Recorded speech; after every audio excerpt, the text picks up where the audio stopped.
खुलुमबाय दिनै बेलासिनि माखासे रादाबखौ आं फरायनो लादों।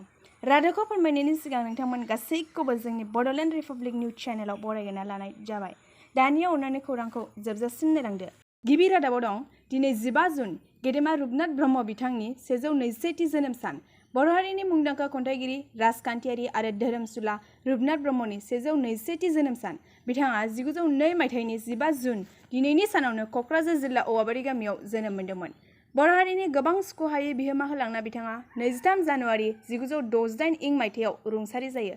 दिनै थांनाय हराव गोबां जुब जुब अखा हानाय आरो गिलु बालु बार बारबाय थानायाव गोबां जायगायावनो बिफां लाइफां बायदों, लोगोसे न' बां खहा जालांदों।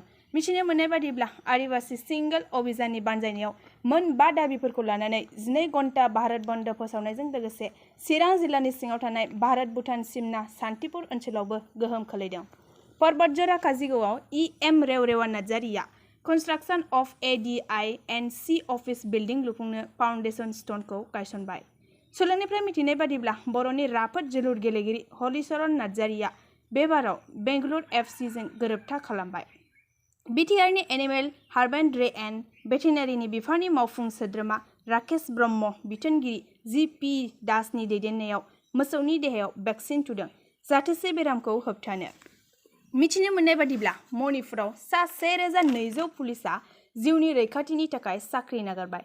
बारहुंखाजों दिनै क'क्राझार जिल्लानि पर्बतजरा महकुमानि सिङाव थानाय गुगुजरा पार्ट 1 नि माखासे नखरफोरा सिलिंखार जादों आरो बेबादिनो नुनो मोन्दों गोब्राब अखा हानाय आरो बारहुंखानि जाहोनाव बरपेटा हादिदल ब्लकआव फांसे गिदिर बिफाङा गुनानै थानायाव लामायाव